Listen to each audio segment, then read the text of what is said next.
Traxer, how are you this evening? I'm so sorry that you're sleepy, but you know what? You weren't here when I first debuted my channel, so I want you to know the original point of tucking in chill nights like tonight was to let's all get cozy in our bedrooms, and I'm going to tell you some stories to help adults fall asleep.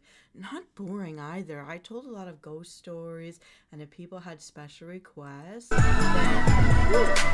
then I would take their special requests. So this is the perfect time for me to see you, Traxer, because if you can try to lay back and hydrate and get yourself cozy, you can fall asleep to the sound of my voice. I've got a drink here, and I was actually thinking of you when I picked this drink, because usually you have a nice thing to drink. And I've got a hot mixer tonight. I'm just going to stir it up while you hear me. It is steaming hot. Now, usually I tell ghost stories that I collected, but today I found something very interesting. It is, let me see if I know probably, it's a set of Japanese stories in the public domain, and I want to give credit where credit is due. It's a book of short stories called Kwaidan. and Stories and Studies of Strange Things by Lafcadio Hearn. And there's a note from the digitizer on Japanese pronunciations. I am going to make some mistakes, but it looks like the letter O will be O sounds, and U is U, and E is like eh. Well, these as like ah. Okay, so I'll try to remember that. I think that's pretty close to my language. So anyways, I'm Venus Callida. Welcome to my bedroom, one of my original bedrooms, one of my original negligees, as I welcome you into my bedroom and welcome you to get comfy, to breathe deep, and close your eyes if you wish, or watch the screen here with me, and I'm going to tell you some stories. Now, if you would like to share a joke or a story, or would like to chat, get something off your mind, I'll hear you out before I tell mine. You're in bed right now. You can't fall. Oh, it feels horrible when we can't fall asleep, but we're really trying. You're overstimulated. I'll try to keep my voice as level and calm as possible to try to help you.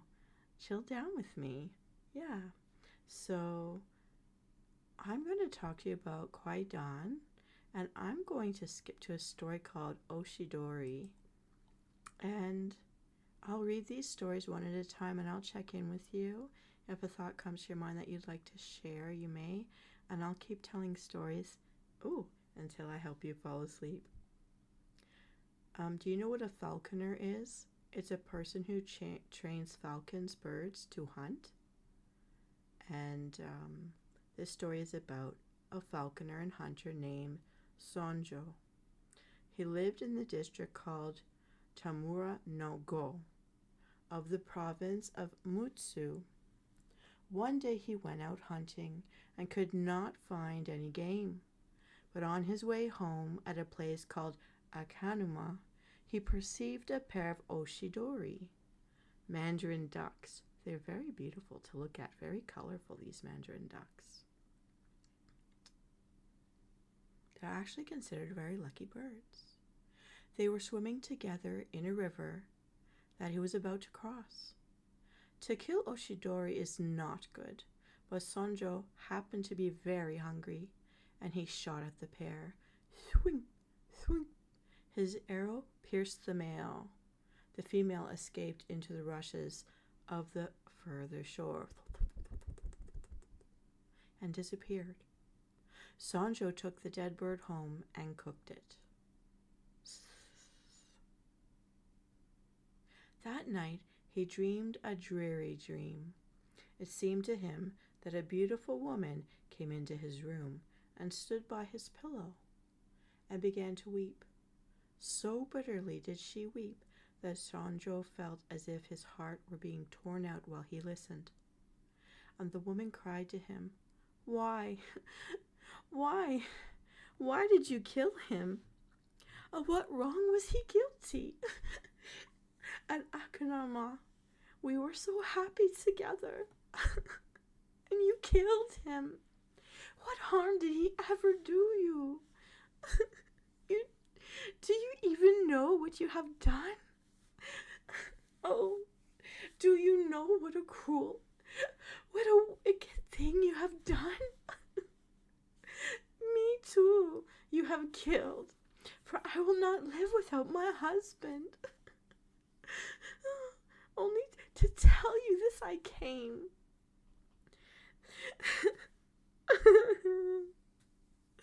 Then again she wept aloud, so bitterly that the voice of her crying pierced into the marrow of the listener's bones. And she sobbed out the words of this poem. Hi kurureba sashweshi mono akanumano makomo no kure no hitori ne zouki. At the coming of twilight, I invited him to return with me, now to sleep alone in the shadow of the rushes of Akanuma. Ah, what misery, unspeakable! And after having uttered these verses, she exclaimed, "Ah, You do not know. You cannot know what you have done. But tomorrow, when you go to Akanuma, you will see. You will see. So saying, and weeping very piteously, she went away. When Sanjo awoke in the morning, this dream remained so vivid in his mind, and he was greatly troubled. He remembered the words, "But tomorrow, when you go to Akunama, you will see. You will see." And he resolved to go there at once, that he might learn whether his dream was anything more than a dream. So he went to Akanuma, and there, when he came to the river bank, he saw the female Oshidori swimming alone. In the same moment, the bird perceived Sanjo, but instead of trying to escape, she swam straight towards him, looking at him the while in a strange, fixed way. Then, with her beak, she suddenly tore open her own body and died before the hunter's eyes. Sanjo shaved his head and became a priest. So ends the story of Oshidori. How are you feeling out there, my precious mortal soul? I hope that my voice is helping to ease you. And if you haven't done so yet, please hydrate, and I will join you with my hot brew.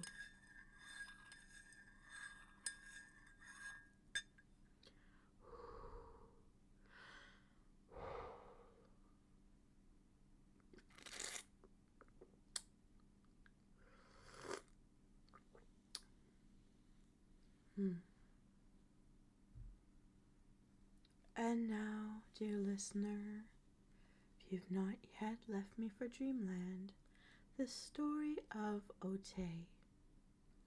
A long time ago, in the town of Niigata, in the province of Echigen, there lived a man called Nagao Chosei.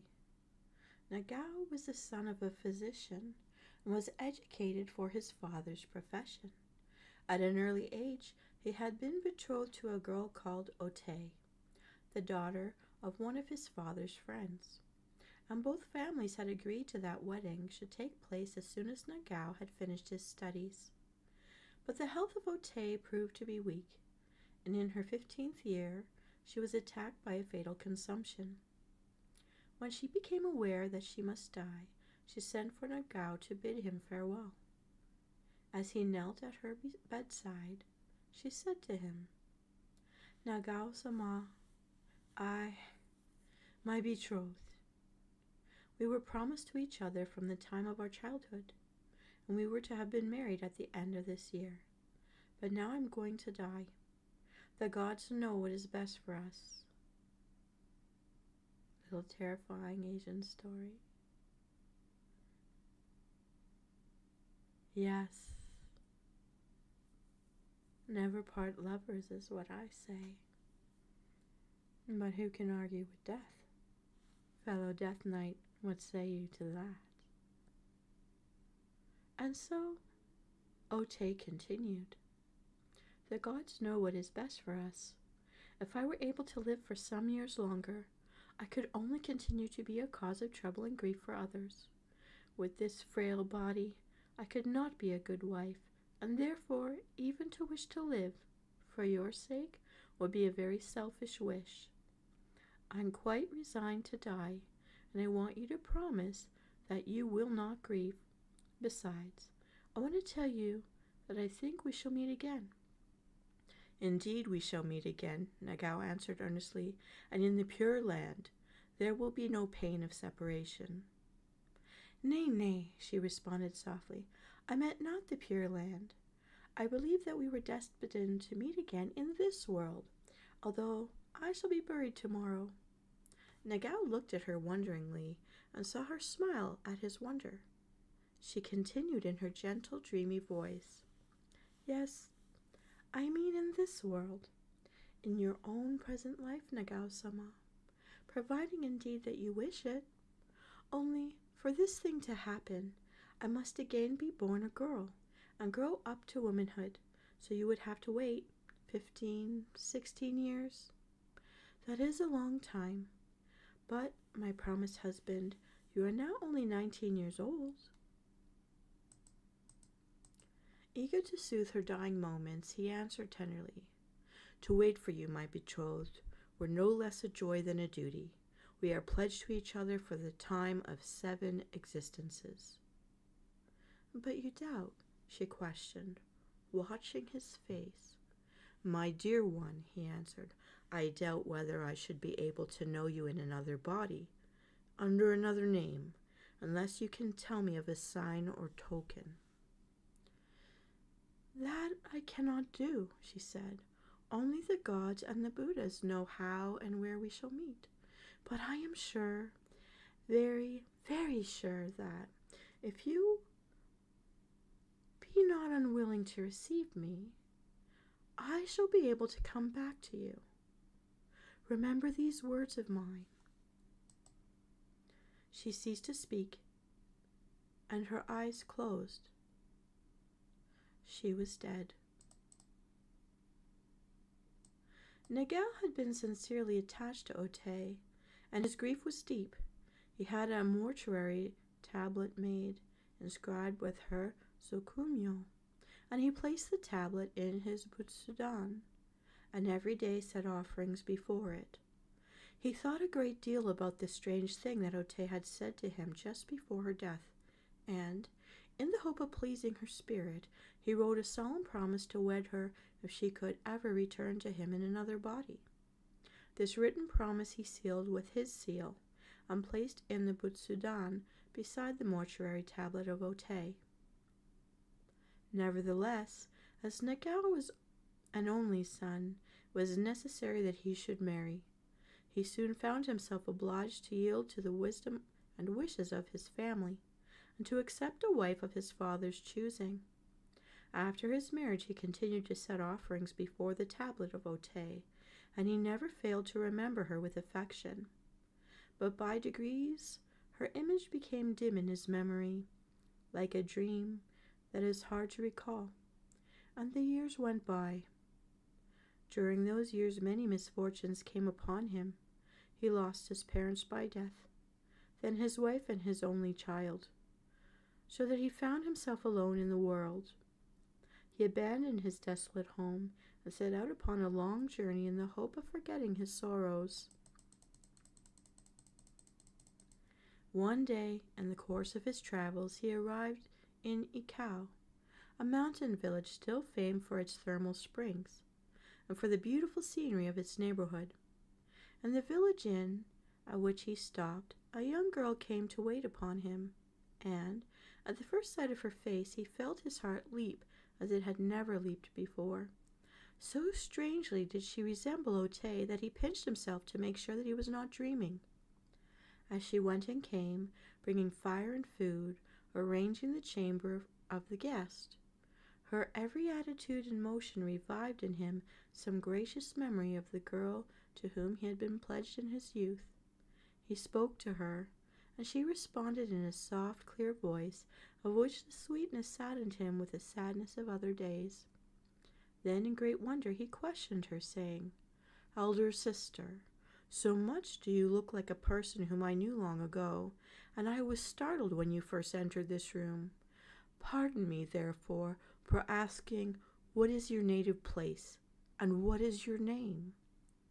Immediately, and in the forgotten voice of the dead, she thus made answer, "My name is Otei, and you are Nagao Shosei of Ekigo, my promised husband.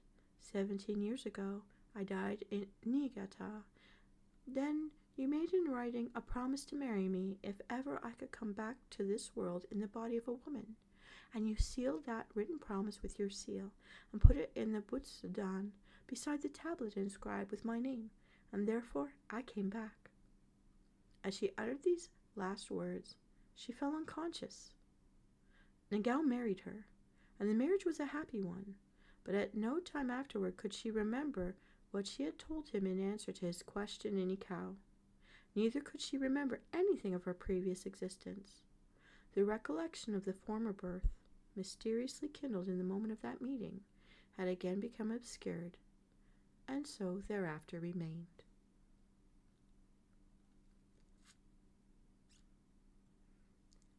How are you doing out there, my precious mortal soul? If you are still awake, I have many more stories, and I will begin again as soon as I drink from my hated brew. If you wish, you may join me and hydrate, stretch, and be comfortable.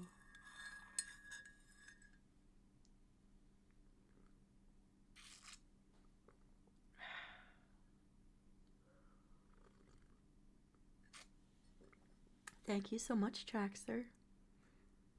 You know how much I like entertaining. Ubazakura. 300 years ago, in the village called Asamimura, in the distant district called Wasengori, in the province of Yo, there lived a good man named Tokubei. This Tokubei was the richest person in the district, and the Muraosa, or headman of the village. In most matters he was fortunate, but he reached the age of 40 without knowing the happiness of becoming a father. Therefore he and his wife, in the affliction of their childlessness, addressed many prayers to the divinity Fudo Mu O, who had a famous temple called Saihoji in Asami Mura. At last their prayers were heard. The wife of Tokubei gave birth to a daughter. The child was very pretty, and she received the name Tsuyu. As the mother's milk was deficient, a milk nurse called Osode was hired for the little one. Otsuyu grew up to be a very beautiful girl, but at the age of 15 she fell sick, and the doctors thought that she was going to die. In that time the nurse Osode, who loved Otsuyu with a real mother's love, went to the temple Saihoji and fervently prayed to Fudo-sama on behalf of the girl. Every day for 21 days she went to the temple and prayed, and at the end of that time Otsuyu suddenly and completely recovered. Then there was great rejoicing in the house of Tokubei, and he gave a feast to all his friends in celebration of the happy event. But on the night of the feast, the nurse Osode was suddenly taken ill, and on the following morning, the doctor, who had been summoned to attend to her, announced that she was dying. Then the family, in great sorrow, gathered about her bed to bid her farewell. But she said to them, "It is time that I should tell you something which you do not know. My prayer had been heard. I besought Fudo-sama that I might be permitted to die in the place of Otsuyu, and this great favor has been granted me. Therefore, you must not grieve about my death. But I have one request to make. I promised Fudo-sama that I would have a cherry tree planted in the garden of Saihoji for a thank offering and a commemoration. Now, I shall not be able myself to plant the tree there, so I must beg you that you will fulfill that vow for me. Goodbye, dear friends, and remember that I was happy to die for Otsuyu's sake." After the funeral of Osode, a young cherry tree, the finest that could be found, was planted in the garden of Saihoji by the parents of Otsuyu. The tree grew and flourished, and on the 16th day of the 2nd month of the following year, the anniversary of Osode's death, it blossomed in a wonderful way. So it continued to blossom for 254 years, always upon the 16th day of the 2nd month, and its flowers, pink and white, were like the nipples of a woman's breasts, bedewed with milk, and the people called it Obazakura, the cherry tree of the milk nurse. I've always loved to climb cherry trees. I hate to admit that my older brother and I would collect all of the pits in our mouth and then spit them at our little brother who tried to climb but was too small. We were really horrible. I guess karma has bit me in the butt for that since then. Sorry, little bro. But our aunt did stop us because she needed some of those cherries to make a pie. We learned to be a little less greedy next time. But my oh my, did my grandmother ever love spring for the pink blossoms of cherry and pear trees. I, too, Traxer, would love to see the blooming sakuras in Japan. There's such a beautiful sight to be surrounded by it, and for such a short time every year. But it's beautiful to know that the beauty can come back year after year. And isn't it interesting how we can have relatives that plant a tree that can feed us well after they're gone? I've always thought of olive trees in Italy when I looked at them in their off seasons as the hands of our elders, our greatest grandparents, making sure that all of us would still be fed when they couldn't be there to till the soil, you know? One of the reasons I love fruit trees so much. And I love pears and cherries, and the pink blossoms are my grandmother's favorite. Such a beautiful sight. But now we know why they have their name and what that name actually means. Well, I'm a little bit blushing. Not completely, though. Interesting. I can see that you're very well aware and not sleepy yet at all. And I'm coming across a story with a name I think might speak to you. It's a short one, too. This one, dear friend, aggressive or not, is called diplomacy. It had been ordered that the execution should take place in the garden of the yashiki. So the man was taken there and made to kneel down in a wide sanded space crossed by a line of tobi-ishi, or stepping stones, such as you may still see in Japanese landscaping gardens. His arms were bound behind him. Retrainers brought water in buckets and rice bags filled with pebbles, and they packed the rice bags round the kneeling man, so wedging him in that he could not move. The master came and observed the arrangements. He found them satisfactory and made no remarks. Suddenly the condemned man cried out to him, "Honored sir, the fault for which I have been doomed I did not wittingly commit. It was only my very great stupidity which caused the fault. Having been born stupid by reason of my karma, I could not always help make mistakes. But to kill a man for being stupid is wrong. That wrong will be repaid. So surely as you kill me, so surely shall I be avenged. Out of the resentment that you provoke will come that vengeance, and evil will be rendered for evil. Please. If any person can be killed while feeling strong resentment, the ghost of that person will be able to take vengeance upon the killer." This the samurai knew. He replied very gently, almost caressingly, "We shall allow you to frighten us as much as you please after you are dead, but it is difficult to believe that you mean what you say. Will you try to give us some sign of your great resentment after your head has been cut off?" "Assuredly I will," answered the man. "Very well," said the samurai, drawing his long sword. "Swing! I am now going to cut off your head. Directly in front of you there is a stepping stone. After your head has been cut off, try to bite the stepping stone. If your angry ghost can help you to do that. Some of us may be frightened. Will you try to bite the stone?" Tee-hee for Traxer. "I will bite it," cried the man in great anger. "I will bite it! I will bite it!" There was a flash, a swing, a swish, a crunching thud. "I will bite it! I will bite!" Ugh. There was a flash, a swish, a crunching thud. The bound body bowed over the rice sacks, two long blood jets pumping from the shorn neck.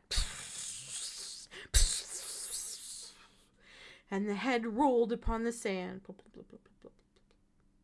Heavily toward the stepping stone it rolled. Then, suddenly bounding, it caught the upper edge of the stone between its teeth, clung desperately for a moment, and dropped inert.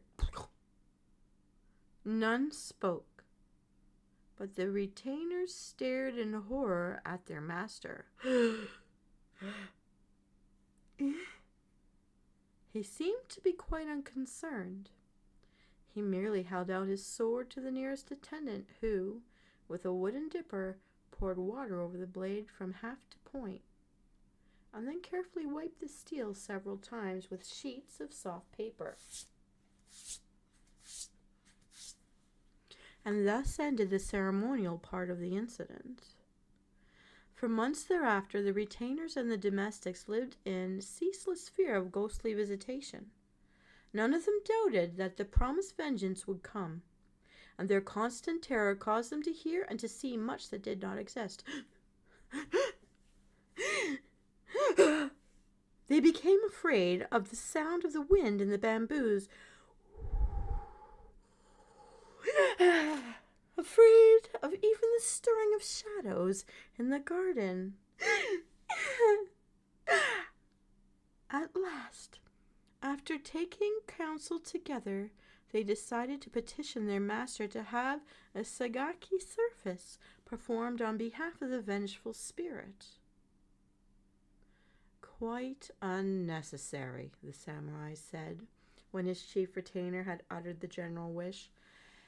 I understand that the desire of a dying man for revenge may be a cause for fear, but in this case there is nothing to fear.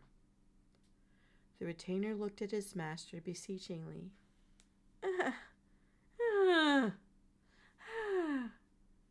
But hesitated to ask the reason of the alarming confidence. Oh, the reason is simple enough, declared the samurai, divining the unspoken doubt. Only the very last intention of the fellow could have been dangerous, and when I challenged him to give me the sign, I diverted his mind from the desire of revenge. He died with the set purpose of biting the stepping stone. And that purpose he was able to accomplish, but nothing else. All the rest he must have forgotten. So you need not feel any further anxiety about the matter. And indeed, the dead man gave no more trouble. Nothing at all happened.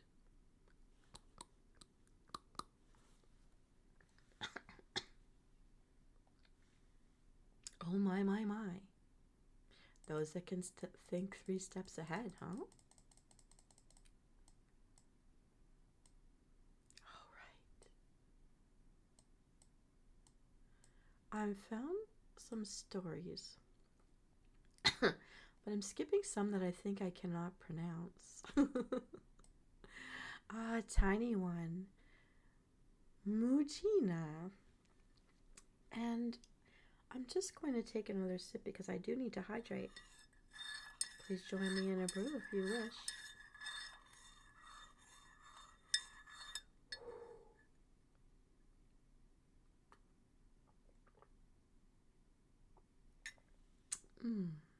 One more.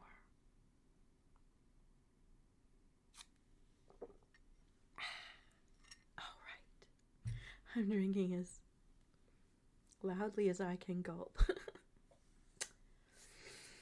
All right, my precious mortal soul, the tale of Mujina. On the Akasaka road. Akasaka. Let's say that again 3 times fast. Akasaka, Akasaka, Akasaka. Mujina On the Akasaka Road in Tokyo, there is a slope called Ki no Kuni Zaka, which means the slope of the province of Ki. I do not know why it is called the slope of the province of Ki. On one side of this slope, you see an ancient moat, deep and very wide, with high green banks rising up to some place of gardens. And on the other side of the road extend the long and lofty walls of an imperial palace. Before the era of street lamps and jinrikishas, this neighborhood was very lonesome after dark, and belated pedestrians would go miles out of their way rather than mount the Ki no Kunizaka alone after sunset. All because of a Mujina that used to walk there. The last man who saw the Mujina was an old merchant of the Kyobashi quarter who died about 30 years ago. This is the story as he told it. One night, at a late hour, he was hurrying up to the Ki no Kunizaka when he perceived a woman crouching by the moat, all alone, and weeping bitterly. Fearing that she intended to drown herself, he stopped to offer her any assistance or consolation in his power. She appeared to be a slight and graceful person, handsomely dressed, and her hair was arranged like that of a young girl of good family. "Oh, Jo-chu," he exclaimed, approaching her. "Oh, Jo-chu, do not cry like that. Tell me what the trouble is, and if there be any way to help you, I shall be glad to help you." He really meant what he said, for he was a very kind man. But she continued to weep. "Oh, no," hiding her face from him with one of her long sleeves. "Oh, Jo-chu," he said again, as gently as he could. Please listen to me. There is no place for a young lady at night. Do not cry, I implore you. Only tell me how I may be of some help to you." Slowly she rose up, but turned her back to him and continued to moan and sob behind her sleeve. "No."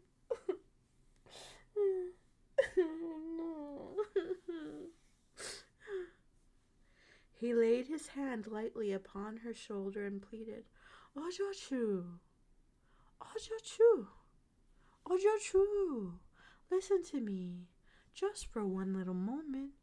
Oh, Jo-chu, oh, Jo-chu." Then that Oh, Jo-chu turned around and dropped her sleeve and stroked her face with her hand. And the man saw that she had no eyes or nose or mouth, and he screamed and ran away. Ha ha! Up Ki no Kunizaka he ran, and all was black and empty before him.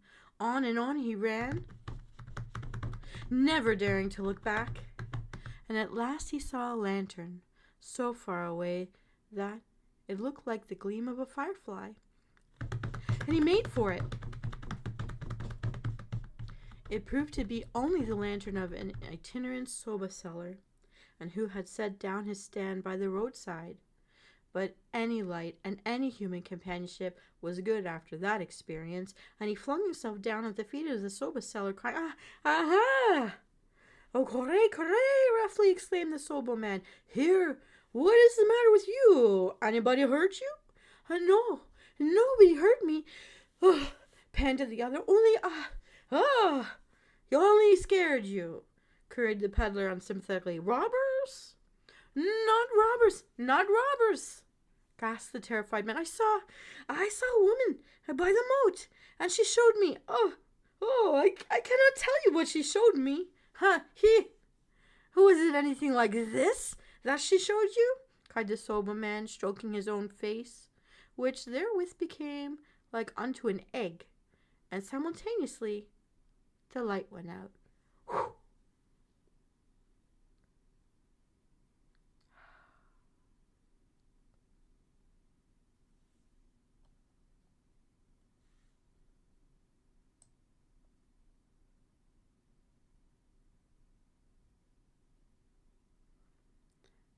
If you might still be hearing me, my precious mortal soul, I have one more short story to tell.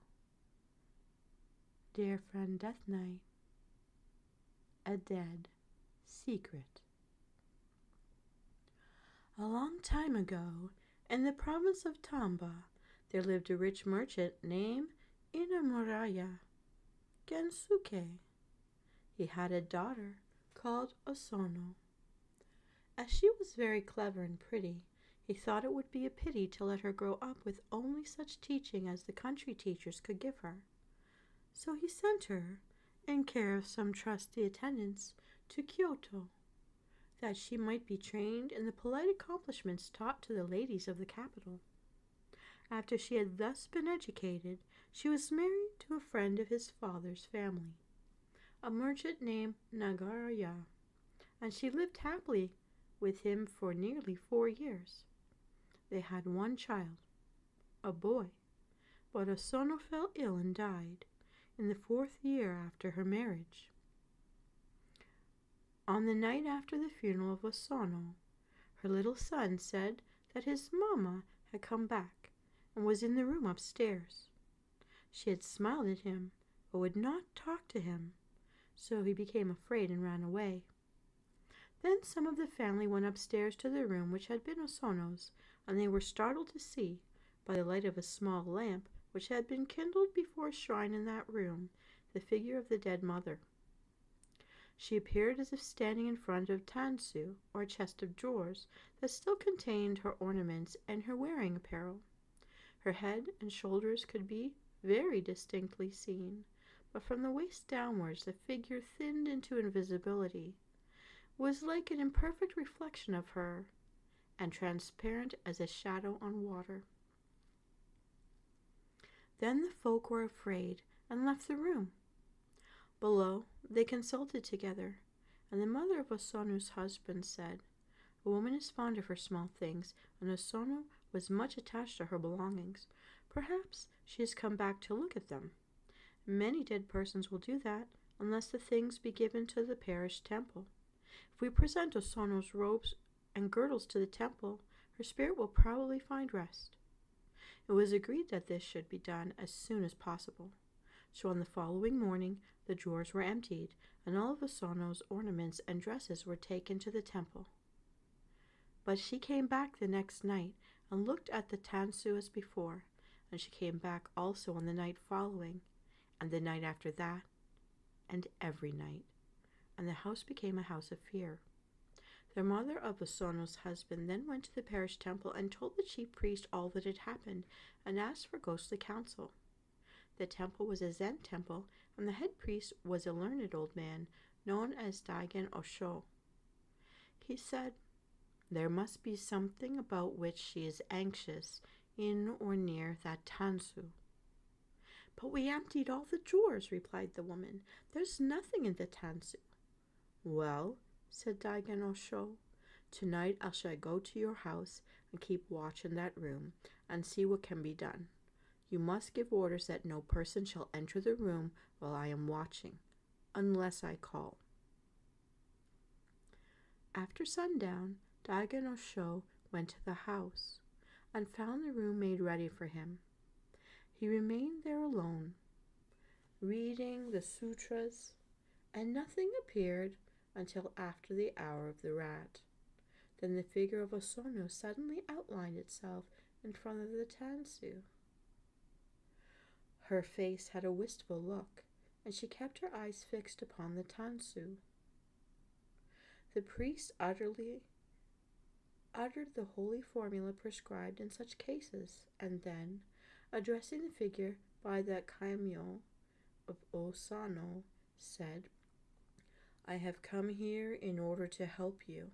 Perhaps in that tansu there is something about which you have reason to feel anxious. Shall I try to find it for you?" The shadow appeared to give assent by a slight motion of the head, and the priest, rising, opened the top drawer. It was empty. Successively he opened the second, the third, and the fourth drawer. He searched carefully behind them and beneath them. He carefully examined the interior of the chest. He found nothing, but the figure remained gazing as wistfully as before. "What can she want?" thought the priest. Suddenly it occurred to him that there might be something hidden under the paper with which the drawers were lined. He removed the lining of the first drawer. Nothing. He removed the lining of the second and third drawers. Still nothing. But under the lining of the lowermost drawer he found a letter. "Is this the thing about which you have been troubled?" he asked. The shadow of the woman turned toward him, her faint gaze fixed upon the letter. "Shall I burn it for you?" he asked. She bowed before him. "It shall be burned in the temple this very morning," he promised, "and no one shall read it except myself." The figure smiled and vanished. Dawn was breaking as the priest ascended the stairs to find the family waiting anxiously below. "Do not be anxious," he said to them. "She will not appear again." And she never did. The letter was burned. It was a love letter written to Osonu in the time of her studies at Kyoto. But the priest alone knew what was in it, and the secret died with him.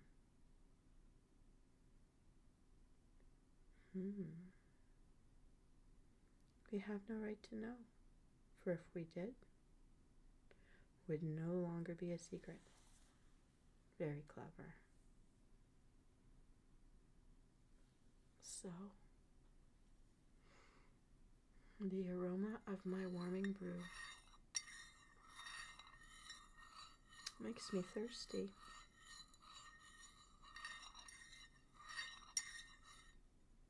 Perhaps this tuck-in and chill has done its job, and we've helped you fall asleep. And for those of you fighting sleep or struggling to enter dreamland, I will have another story to entertain. Searching, searching, Juroku Zakura. But first, a sip.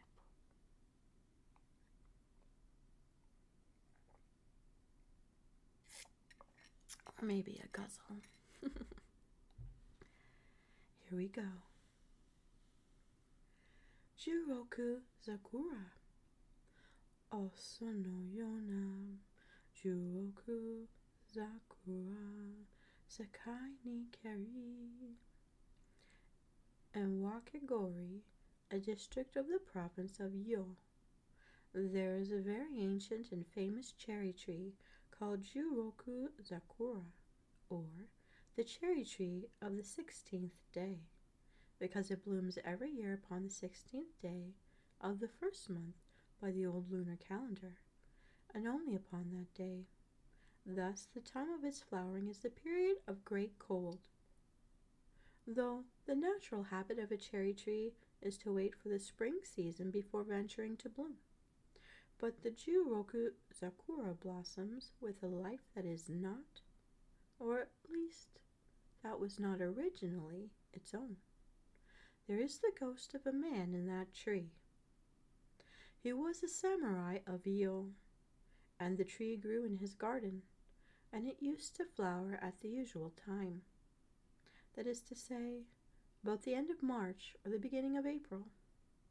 He had played under that tree when he was a child, and his parents and grandparents and ancestors had hung to its blossoming branches season after season for more than 100 years. Bright strips of colored paper inscribed with poems of praise. He himself became very old, outliving all his children. There was nothing in the world left for him to love except that tree. And lo, in the summer of a certain year, the tree withered and died. Exceedingly the old man sorrowed for his tree. Then kind neighbors found for him a young and beautiful cherry tree, and planted it in his garden, hoping thus to comfort him and he thanked them and pretended to be glad. But really his heart was full of pain, for he had loved the old tree so well that nothing could have consoled him for the loss of it. At last there came to him a happy thought. He remembered a way by which the perishing tree might be saved. It was the 16th day of the first month. Along he went into his garden and bowed down before the withered tree and spoke to it, saying, "Now deign, I beseech you, once more to bloom, because I am going to die in your stead." For it is believed that one can really give away one's life to another person, or to a creature, or even to a tree, by the favor of the gods. And thus to transfer one's life is expressed by the term migawari ni tatsu, to act as a substitute. Then under that tree he spread a white cloth and divers coverings, and sat down upon the coverings and performed harakiri after the fashion of a samurai.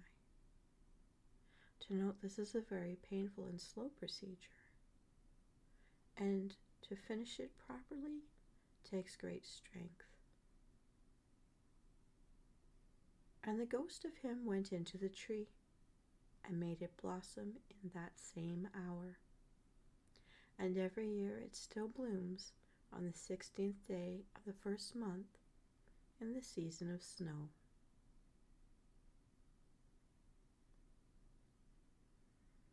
As a little history fact, being that I myself identify with ancient Rome, my neighbors, the ancient Greeks, in the times when Venus was honored in her temples,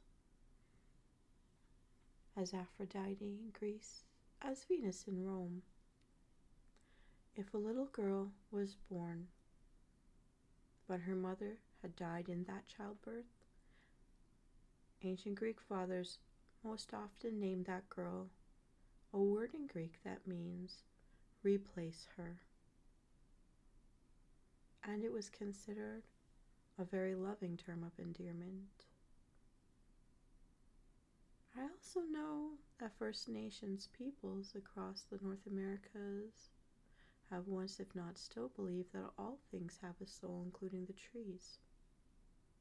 It's very interesting to take the extra thought that perhaps a living human could give themselves to keep that tree alive. Very interesting.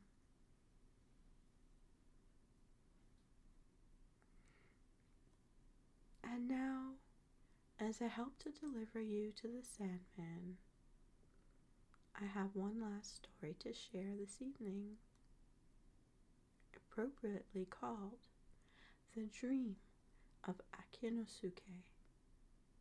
And if you should drift off while I speak, pleasant dreams, my precious mortal soul. In the district called Toichi of Yamamoto Province, there used to live a goshi named Miyata Akinosuke.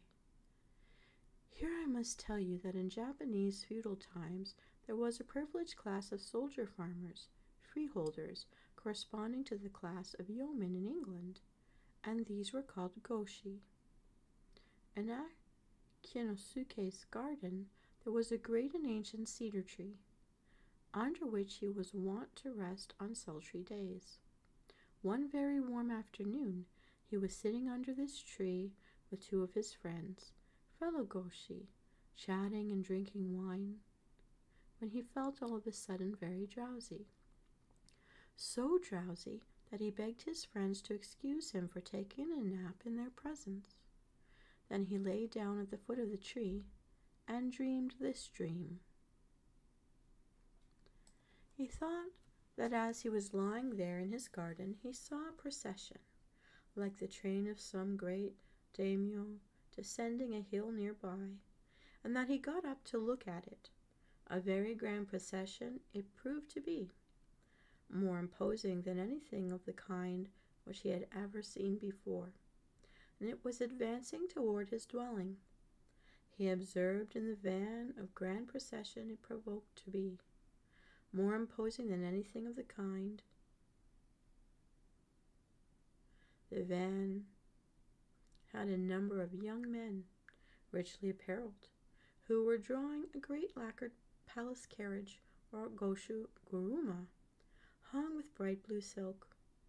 When the procession arrived within a short distance of the house it halted, and a richly dressed man, evidently a person of rank, advanced from it, approached Akinosuke, bowed to him profoundly, and then said, "Honored sir, you see before you a karai, a vessel, of the Kokuo of Tokuyo.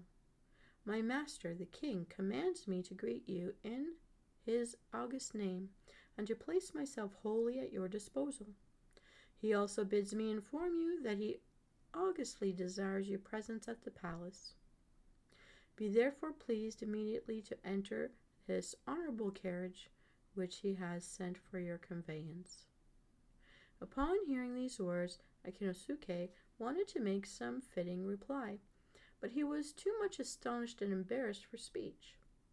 And, in the same moment, his will seemed to melt away from him, so that he could only do as the karai bade him. He entered the carriage. The karai took a place beside him, and made a signal. The drawers, seizing the silken ropes, turned the great vehicle southward, and the journey began. In a very short time, to Akisoku's amazement, the carriage stopped in front of a huge two-storied gateway, or romon, of a Chinese style, which he had never before seen. Here the karai dismounted, saying, "I go to announce the honorable arrival," and he disappeared. After some little waiting, Akinosuke saw two noble-looking men wearing robes of purple silk and high caps of the form indicating lofty rank come from the gateway. These, after having respectfully saluted him, helped him to descend from the carriage, and led him through the great gate and across a vast garden, to the entrance of a palace whose front appeared to extend west and east to a distance of miles. Akinosuke was then shown into a reception room of wonderful size and splendor. His guides conducted him to the place of honor and respectfully seated themselves apart, while serving maids in costume of ceremony brought refreshments. When Akinosuke had partaken of the refreshments, the two purple-robed attendants bowed low before him and addressed him in the following words, each speaking alternating according to the etiquette of courts. "It is now our honorable duty to inform you as to the reason of your having been summoned hither. Our master the king augustly desires that you become his son-in-law, and it is his wish and command that you shall wed this very day the august princess, his maiden daughter. We shall soon conduct you to the presence chamber, where his augustness even now is waiting to receive you, but it will be necessary that we first invest you with the appropriate garments of ceremony." Having thus spoken, the attendants rose together and proceeded to an alcove containing a great chest of gold lacquer. They opened the chest and took from it various robes and girdles of rich material and a kamarai, or regal headdress. With these they attired Akinosuke as befitted a princely bridegroom, and he was then conducted to the presence room, where he saw the Kokuo of Tokuyo seated upon the daiza, wearing a high black cap of state and robed in robes of yellow silk. Before the daiza, to the left and right, a room where he saw the Kokuo of Tokuyo, and he saw a multitude of dignitaries sat in rank, motionless and splendid as images in a temple, and Akinosuke, advancing into their midst, saluted the king with the triple prostration of usage. The king greeted him with gracious words, and then said, "You have already been informed as to the reason of your having been summoned to our presence. We have decided that you shall become the adopted husband of our only daughter, and the wedding ceremony shall now be performed." As the king finished speaking, a sound of joyful music was heard. and a long train of beautiful court ladies advanced from behind a curtain to conduct Akinosuke to the room in which his bride awaited him. Hello, Fanrose. You just arrived in time to hear about a wedding between Akinosuke and the king's only daughter. The room in which he was led was immense, but it could scarcely contain the multitude of guests assembling to witness the wedding ceremony, now including Fanrose Fabrose. All bowed down before Akinosuke as he took his place facing the king's daughter on the kneeling cushion prepared for him. As a maiden of heaven, the bride appeared to be, and her robes were beautiful as a summer sky, and the marriage was performed amid great rejoicing. Afterwards, the pair were conducted to a suite of apartments that had been prepared for them in another portion of the palace, and there they received the congratulations of the many noble persons and wedding gifts beyond counting. Out of curiosity, Fanrose, have you ever been to a wedding where they asked you to give them advice or a toast? What advice or toast would you give? I'm curious. Especially if it was with Dimitri or Nina or Elle. What would you give as advice or a toast?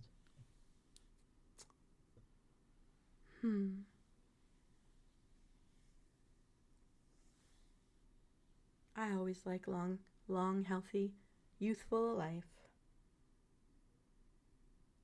Some days later, Akinosuke was again summoned to the throne room. On this occasion, he was received even more graciously than before, and the king said to him, "See the world as much as you can." The king nodded in approval of Fanrose's advice for the newlywed couple. And then the king said, "In the southwestern part of our dominion, there is an island called Raishu. We have now appointed you governor of that island. You will find the people loyal and docile, but their laws have not yet been brought into proper accord with the laws of Tokoyo, and their customs have not been properly regulated. We entrust you with the duty of improving their social condition as far as may be possible, and we desire that you shall rule them with kindness and wisdom. All preparations necessary for your journey to Raishu have already been made." Look at this, Fanrose. Another prepaid for trip for a third party. Just like Hush Hush.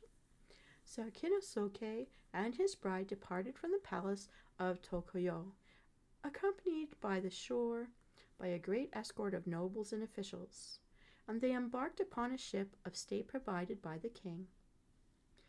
And with favoring winds they safely sailed to Raishu, and found the good people of that island assembled upon the beach to welcome them. Akinosuke entered at once upon knew his duties, and they did not prove to be hard. During the first 3 years of his governorship, he was occupied chiefly with the framing and the enactment of laws. But he had wise counselors to help him, and he never found the work unpleasant. When it was all finished, he had no active duties to perform, beyond attending the rites and ceremonies ordained by ancient custom. The country was so healthy and so fertile that sickness and want were unknown, and the people were so good that no laws were ever broken. And Akinosuke dwelt and ruled in Raishu for 20 years more, making in all 23 years of sojourn, during which no shadow of sorrow traversed his life. But in the 24th year of his governorship, a great misfortune came upon him, for his wife, who had been borne him 7 children, 5 boys and 2 girls, fell sick and died. The king's only daughter has just died. She was buried with high pomp on the summit of a beautiful hill in the district of Han-Yoko, and a monument exceedingly splendid was placed upon her grave.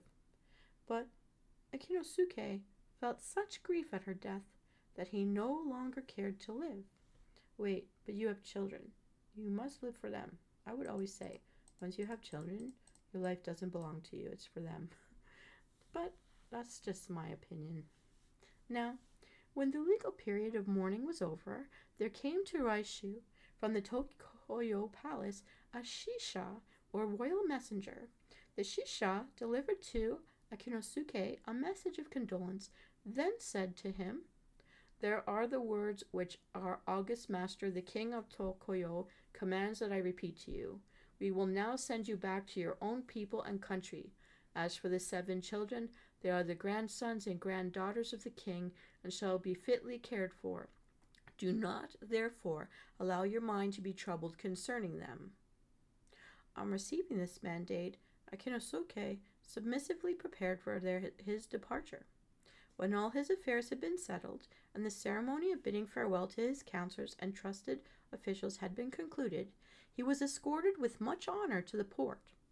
There he embarked upon the ship sent for him, and the ship sailed out into the blue sea, under the blue sky, and the shape of the island of Raishu itself turned blue, then turned gray, then vanished forever, and Akinosuke suddenly awoke under the cedar tree of his own garden. For a moment he was stupefied and dazed, but he perceived his 2 friends still seated near him, drinking and chatting merrily. He stared at them in a bewildered way and cried out, "How strange! Akinosuke must have been dreaming," one of them exclaimed with a laugh. "What did you see, Akinosuke? That was so strange." Then Akinosuke told his dream, that dream of 23 years' sojourn in the realm of Tokoyo, in the island of Raishu. And they were astonished, because he had really slept for no more than a few minutes. "Long ago," she said, "indeed, you saw strange things. We also saw something strange while you were napping. A little yellow butterfly was fluttering over your face for a moment or two, and we watched it. Then it alighted on the ground beside you, close to the tree, and almost as soon as it alighted there, a big ant came out of a hole and seized it and pulled it down into the hole, just before you woke up. We saw that very butterfly come out of the hole again and flutter over your face as before. Then it suddenly disappeared. We do not know where it went." "Perhaps it was Akinosuke's soul," the other Goshi said. "Certainly, I thought I saw it fly into his mouth. But even if the butterfly was Akinosuke's soul, the fact would not explain his dream." "The ants might explain it," returned the first speaker. "Ants are queer beings, possibly goblins. Anyhow, there's a big ant's nest under that cedar tree." "Let us look," cried Akinosuke, greatly moved by this suggestion, and he went for a spade. The ground about and beneath the cedar tree proved to have been excavated in a most surprising way by a prodigious colony of ants. The ants are furthermore built inside their excavations, and their tiny constructions of straw, clay, and stems bore an odd resemblance to the miniature towns. In the middle of a structure considerably larger than the rest, there was a marvelous swarming of ants around the body of one very big ant, which had yellowish wings and a long black head. "Why, there's the king of my dreams," cried Akinosuke, "and there is the palace of Tokoyo. How extraordinary! Raishu ought to lie somewhere southwest of it, to the left of that big root. Yes, here it is. How very strange! Now, I am sure that I can find the mountains of Hanryoko and the grave of the princess." In the wreck of the nest he searched and searched, and at last discovered a tiny mound, on the top of which was fixed a water-worn pebble, in shape resembling a Buddhist monument. Underneath it he had found, embedded in clay, the dead body of a female ant. I find this so interesting, that his soul might have been transported and lived a life through an ant, but he's seeing everything as human because that's how his mind understands the world. But he had a whole lifetime there, in their lifetime, and then came back. So I know, like, our whole lifetime, but other insects of different sizes, like some moths or butterflies, only get like 3 days for their whole life's gestational period.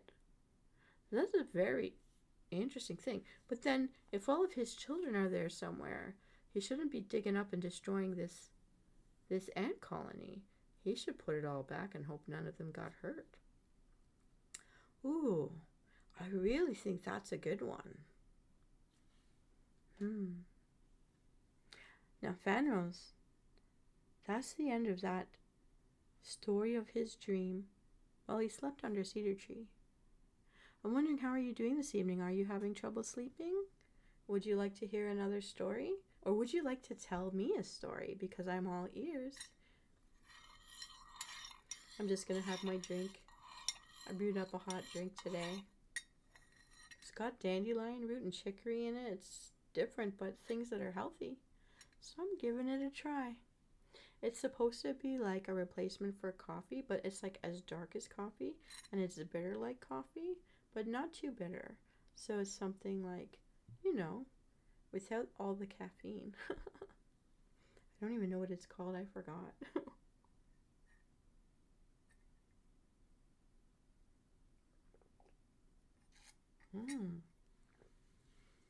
Oh, thank you so much. That's what Tuckin' and Chill Night always used to be about. I know I diverted a little on special events, but ooh, your final exam is 9 in the morning. I wish you the very best sleep. If you want, I don't know, but Tuckin' and Chill was always about trying to help people fall asleep in case they're having troubles. I do have one more story I could share if you want just to hear one more story. Or, I don't know how much time you have. I know you're just popping in, but there is Hush Hush, which eventually we can revisit Hush Hush when you have the time. Wait, would you like one more story, or would you like to further the Hush Hush story? We don't have Hush Hush story tonight if you don't have the time. This next story is a little short one. It's shorter than the other. So these short stories are public domain stories. I'll put the details. Oh, a story. I love this. All right. Please get comfortable, Fanrose Fabros, because I have a little story with a title that's fun to say. Ricky Baka. Can you say that 5 times fast? Ricky Baka, Ricky Baka, Ricky Baka, Ricky Baka, Ricky Baka. That could be the start of a fun song. His name was Ricky, signifying strength. Oh no, now I have a new way to think about my ex. Ricky. But the people called him Ricky the Simple, oh no, or Ricky the Fool, oh funny, or Ricky Baka, because he had been born into perpetual childhood. For the same reason they were kind to him, even when he set a house on fire by putting a lighted match to a mosquito curtain, and clapped his hands for joy to see the blaze. At 16 years, he was a tall, strong lad, but in mind, oh, this is sad, he remained always the happy age of 2, and therefore continued to play with very small children. The bigger children of the neighborhood, from 4 to 7 years old, did not care to play with him, because he could not learn their songs and games. His favorite toy was a broomstick, which he used as a hobby horse, and for hours at a time he would ride on that broomstick, up and down the slope in front of my house, with amazing peal of laughter. But at last he became troublesome by reason of his noise, and I had to tell him that he must find another playground. He bowed submissively, and then went off, sorrowfully trailing his broomstick behind him. Oh no. Gentle at all times, and perfectly harmless if allowed no chance to play with fire, he seldom gave anybody cause for complaint. His relation to the life of our street was scarcely more than that of a dog or a chicken. Oh, this is terrible. And when he finally disappeared, I did not miss him. Oh my goodness. Months and months passed by before anything happened to remind me of Ricky. What has become of Ricky? I then asked the old woodcutter who supplies our neighborhood with fuel. I remembered that Ricky had often helped him to carry his bundles. Ricky Baka? Answered the old man. Ah, Ricky's dead, poor fellow. Ugh! Yes, he died nearly a year ago, very suddenly. The doctor said they had had some disease of the brain. And then there's a strange story now about that poor Ricky. When Ricky died, his mother wrote his name, Ricky Baka, in the palm of his left hand, putting Ricky in the Chinese character and Baka in Kana. And she repeated many prayers for him, prayers that he might be reborn into something more happy condition. Now, about 3 months ago, in the honorable residence of Nanigashi-sama in Kojimachi, excuse me, a boy was born with characters on the palm of his left hand, and the characters were quite plain to read. Rikibaka. So the people of that house knew that the birth must have happened in answer to somebody's prayer, and they caused inquiry to be made everywhere. At last, a vegetable seller brought word to them that there used to be a simple lad called Rikibaka living in the Ushigome quarter, and that he had died during the last autumn. And they sent 2 men servants to look for the mother of Riki. Those servants found the mother of Riki and told her what had happened, and she was glad exceedingly, for that Nanigashi house is a very rich and famous house. But the servants said that the family Nanigashi-sama were very angry about the word baka on the child's hand. And where's your Riki buried?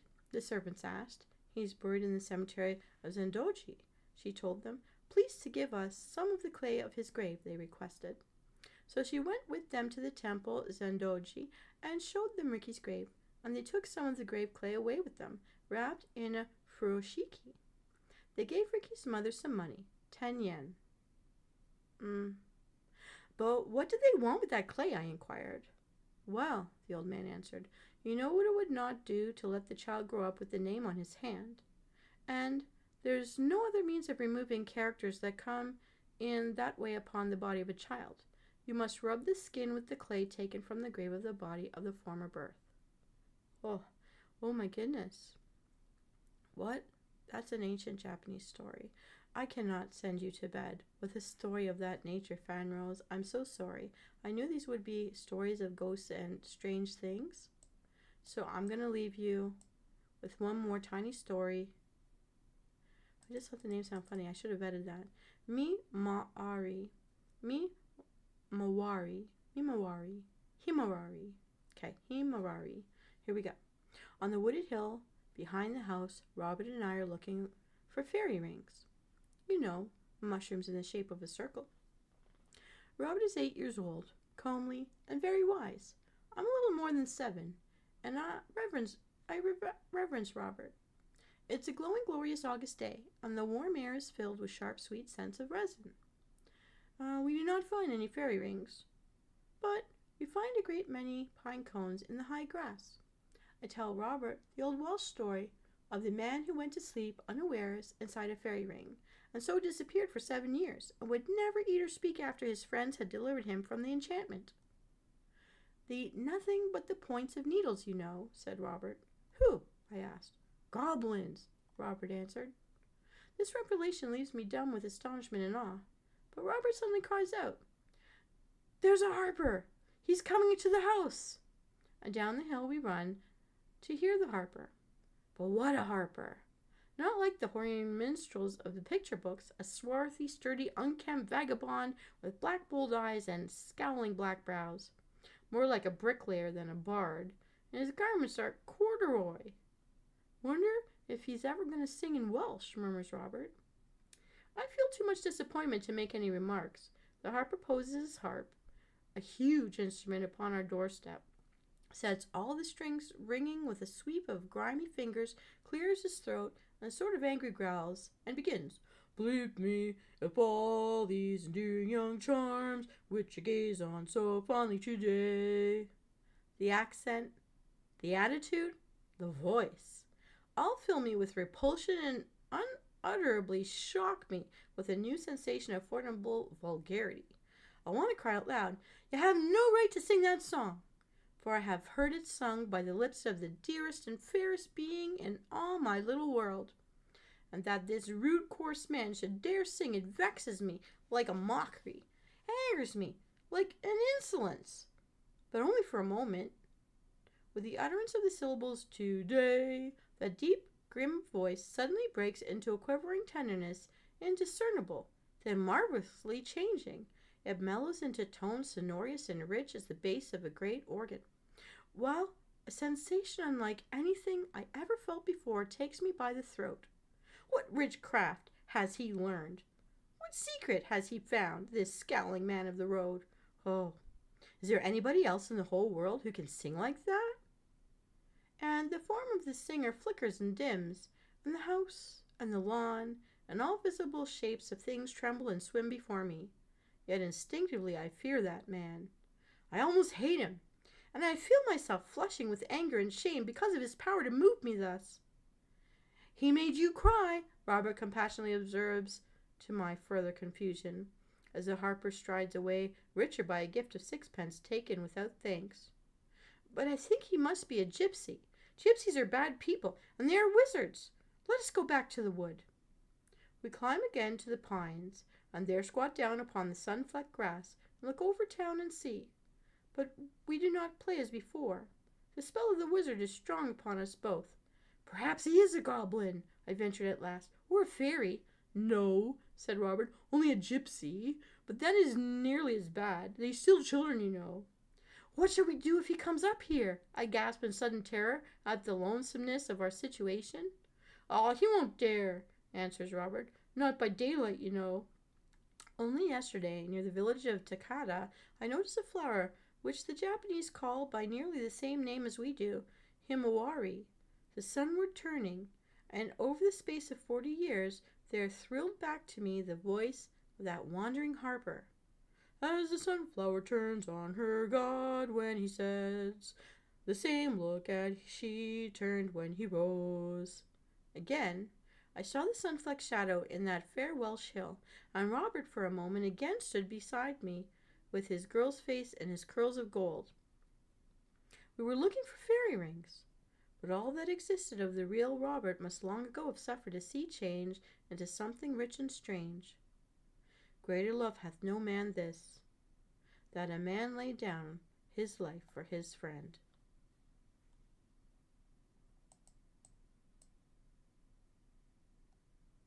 I'm going to say honestly, I'm not quite sure I understand this one.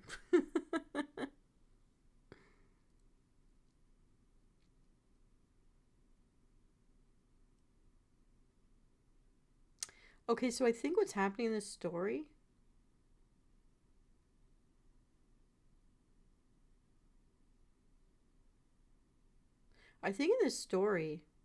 she outlived her friend, and 40 years later she's finally remembering why, because she's been triggered by the lyrics of the song.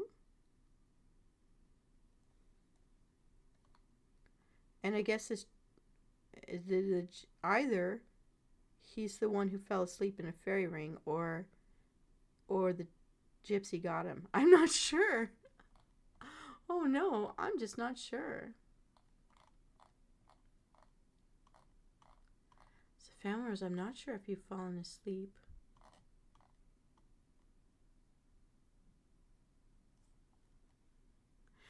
Oh, thank you so much. There is one last story here that I haven't read yet.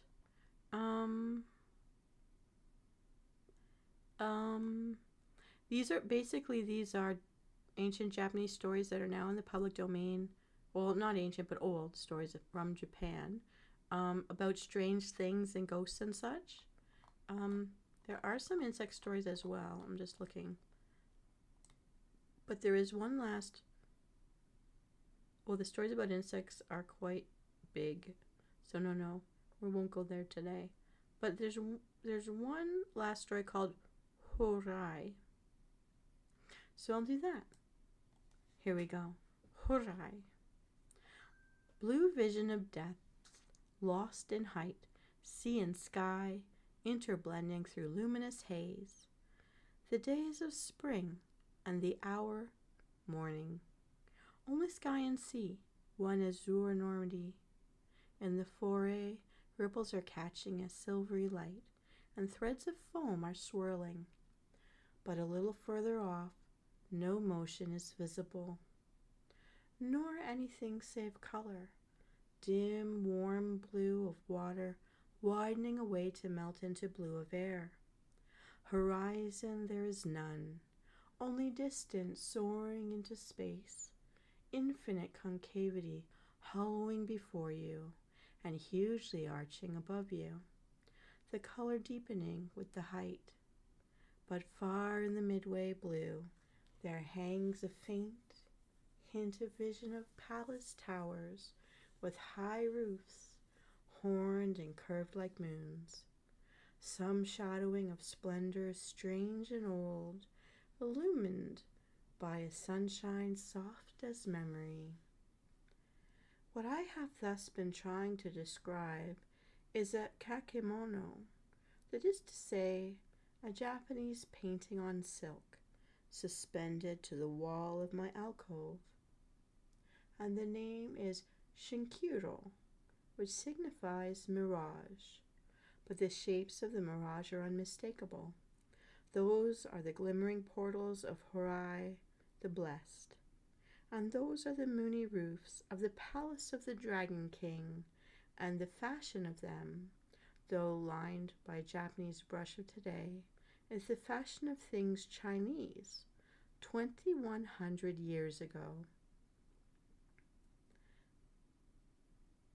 Thus, much is told of the palace in the Chinese book of that time. In Horai there is neither death nor pain, and there is no winter. The flowers in that place never fade, and the fruits never fail, and if a man taste of those fruits even but once, he can never again feel thirst or hunger. In Horai grow the enchanted plants Sorinshi and Rikugoayo, and Bankonto, which heal all manner of sickness. And there grows also the magical grass Yoshinshi, that quickens the dead, and the magical grass is watered by a fairy water of which a single drink confers perpetual youth. Ooh, want some of that. The people of Horai eat their rice out of very, very small bowls, but the rice never diminishes within those bowls, however much of it be eaten, until the eater desires no more, and the people of Horai drink their wine out of very, very small cups. But no man can empty one of those cups, however stoutly he may drink, until there comes upon him the pleasant drowsiness of intoxication. All this and more is told in the legends of time of the Shin dynasty, but that the people who wrote down those legends ever saw Horai, even in a mirage, is not believable. For really, there are no enchanted fruits which leave the eater forever satisfied, nor any magical grass which revives the dead, nor any fountain of fairy water, nor any bowls which never lack rice, nor any cups which never lack wine. It is not true that sorrow and death never enter Horai, neither is it true that there is not any winter. The winter in Horai is cold, and winds then bite to the bone, and the heaping of snow is monstrous on the roofs of the Dragon King. Nevertheless, there are wonderful things in Horai, and the most wonderful of all has not been mentioned by any Chinese writer. I mean the atmosphere of Horai. It is an atmosphere peculiar to the place, and because of it, the sunshine in Horai is whiter than any other sunshine, a milky light that never dazzles, astonishingly clear but very soft. This atmosphere is not of our human period. It is enormously old, so old that I feel afraid when I try to think how old it is. And it is not a mixture of nitrogen and oxygen. No, it is not made of air at all, but of ghost, the substance of quintillions of generations of souls blended into one immense translucency, souls of people who thought in ways never resembling our ways. Whatever mortal man inhales that atmosphere, he takes into his blood the thrilling of these spirits, and they change the sense within him, reshaping his notions of space and time, so that he can see only as they used to see, and feel only as they used to feel, and think only as they used to think. Soft as sleep are these changes of sense, and Horai discerned across them, might thus be described. Because in Horai there is no knowledge of great evil, the hearts of the people never grow old, and by reason of being always young in heart, the people of Horai smile from birth until death, except when the gods send sorrow among them, and faces then are veiled until the sorrow goes away. All folk in Horai love and trust each other, as if were members of a single household, and the speech of the women is like bird song, because the hearts of them are light as the souls of birds. And the swaying of the sleeves of the maidens at play seem a flutter of wide soft wings. In Horai nothing is hidden but grief, because there is no reason for shame, and nothing is locked away, because there could be not any thief. And by night as well as by day all doors remain unbarred, because there's no reason for fear. And because the people are fairies, though mortal, all things in Horai, except the palace of the Dragon King, are small and quaint and queer. And these fairy folk do really eat their rice out of very, very small bowls, and drink their wine out of very, very small cups. They really do. Much of this seeming would be due to the inhalation of that ghostly atmosphere, but not all, for the spell wrought by the dead is only the charm of an ideal, the glamour of an ancient hope, and something of that hope has found fulfillment in many hearts, in the simple beauty of unselfish lives, in the sweetness of woman. Evil winds from the west are blowing over Horai, and the magical atmosphere, alas, is shrinking away before them. Sweet dreams are wonderful, Fanros Fabros. Lay you down with sweet dreams unspirited. And please enjoy the listening as I deliver you to the Sandman or the Dreamland as you wish. The magical atmosphere, alas, is shrinking away before them, and lingers now in patches only, and bands, like those long bright bands of cloud that train across the landscapes of Japanese painters.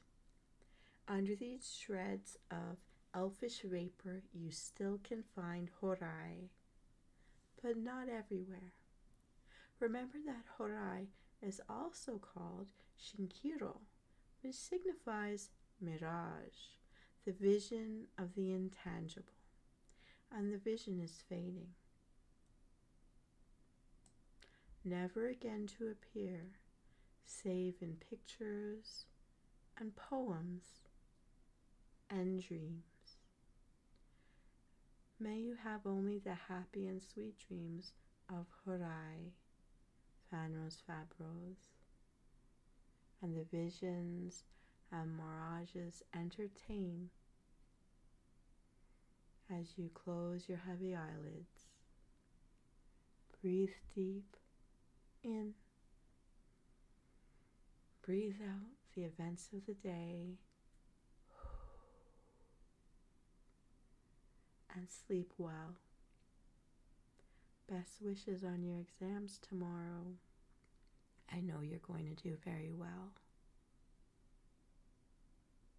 Good night. Sweet dreams. And have a wonderful weekend, Msoul. I'm Callida. Heading off to bed. Thank you for joining me in Tuck In and Chill. And I'll see you next time.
I'm just gonna take a sip of my brew.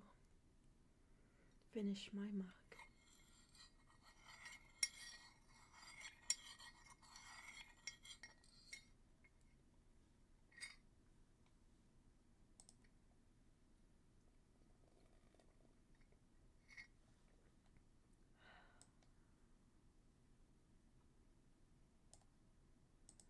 One more sip should do it.